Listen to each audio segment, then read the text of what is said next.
The term Roman art immediately calls to mind classic architecture complete with Doric, Ionic, and Corinthian columns, along with perfect white busts of the important men and women of this era. But Roman art encompassed much more. In fact, Roman people gave an artistic touch to almost everything they made, including coinage, buildings' walls, sculpture, metalwork, glasswork, and jewelry. The bulk of the Roman artistic legacy we know today was created between 800 BC and 500 AD. It was during this time that authors such as Cicero, Virgil, Ovid, and Horace would create a legacy of philosophical thought, poetic style, and mythology that played a big role in Roman art and is highly influential to this day. One of the interesting things about Roman art is that these artists were quite open to new ideas and influences from other cultures and empires. Early Roman art, around 800 BC, drew heavily from Etruscan art. Etruscans were the powerful people in Tuscany, north of Rome. Firm believers in the afterlife, much of the Etruscans' artistic energy was dedicated to making beautiful funerary objects and decorating the dead and their burial places for their next eternal life. Romans were skilled with clay sculpting and bronze work. They also had a preference for realistic portraiture. Romans drew heavily from Greek styles, but there was one thing that set the two styles apart quite distinctively. Even though Greek art became more realistic as time went on, Greeks overall preferred their subjects highly idealized. This meant that even a subject with a double chin and crooked eyes would be represented in his sculpture as the epitome of beauty. As a result, it was pretty difficult to tell exactly who a given sculpture was supposed to represent, since they all supported such perfect features. Roman artists had a much more realistic outlook and tempered idealistic Greek influence with that of the ideas of nearby Etruscans, who preferred a healthy dose of realism in their artwork. As a result, the Roman busts would actually bear a good likeness to the subject. Double chin, pockmarked face, receding hairline and all. Of course, Roman artists would embellish the final output enough that his patron, the subject of his art, would appear dignified and impressive despite shortcomings. Relief work was one of the distinctive artistic styles that developed in the Roman Empire, especially after Augustus came to power after Julius Caesar's death. Augustus was a shrewd man and capable ruler who knew that art was a great way to communicate with the masses, regardless of whether they could read or write. More importantly, art could be used to subtly promote himself as a representative of the gods.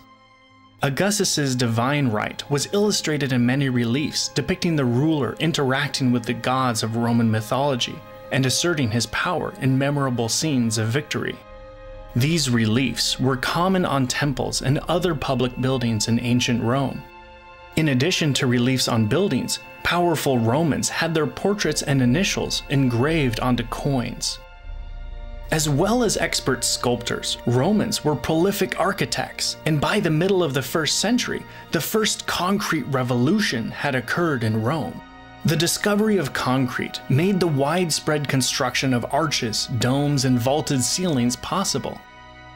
Among the most famous architectural elements ancient Rome is known for are decorative columns, arched aqueducts, bridges, public baths, and spacious domes.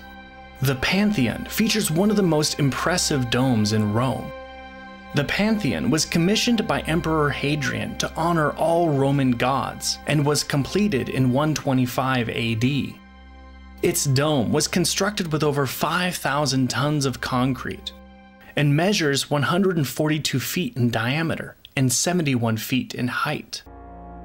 The opening at the center of the dome is called an oculus and illuminated the marble interior of the Pantheon at the same time as drawing attention upwards towards the heavens. The Pantheon's heaviest materials are at its base. The progressively lighter materials were used towards the top of its base and dome. The temple endures as an architectural wonder to this day. Romans loved their entertainment, and the Colosseum, completed in 80 AD, seating around 50,000 people, was the greatest amphitheater in Rome. The Colosseum showcases the three styles of columns used throughout Roman architecture: Doric, Ionic, and Corinthian.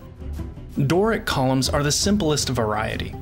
Ionic columns feature scroll designs, and Corinthian columns are the most complex and decorative.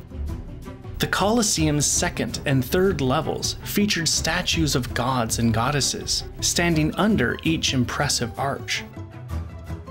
The Colosseum featured such advanced architectural features as an underground system of passageways and trap doors, drainage pipes, and a retractable roof. A majority of perishable Roman art from the period before 79 AD was destroyed when Mount Vesuvius erupted. But wall art, thankfully, survived to a surprising degree. Archaeologists have uncovered wall paintings in Pompeii homes that have been well preserved by the volcanic ash. White, yellow, black, and Pompeii red were the most commonly used colors in the murals, which decorated the interior walls of homes with scenes of nature, mythology, and status-enhancing scenes like expensive stones and scenes of Greece. These scenes created the impression of spaciousness in the home of the patrons who commissioned them. Pompeii murals attest to Roman painters' keen eye and the contrast between light and shadow. Much of the Roman art we have from the 3rd century AD and later years were preserved in catacombs and Nero's palace. Scenes of battle and punishment were more common during this time. When they switched from chisels to drills, this made sculpting much easier, which made this art form increasingly more common. This was also the time when Christianity was sweeping through Roman society, and Roman art began reflecting Christian themes. This focus on divine mythology was accompanied by a gradual shift to more stylized art, which would characterize later medieval art. After Emperor Constantine moved the empire's capital from Rome to modern-day Istanbul, the death toll sounded for Rome's high status and the abundance of Roman art. As Rome slowly lost its status as the hub of the empire, Roman art began to decline as well, and gave way to new styles and techniques. Byzantine art would fill Rome with cathedrals and basilicas, inspired by the designs and construction techniques of ancient Rome. More than 800 years later, Roman art would inspire an entirely new era of breathtaking art during the Italian Renaissance.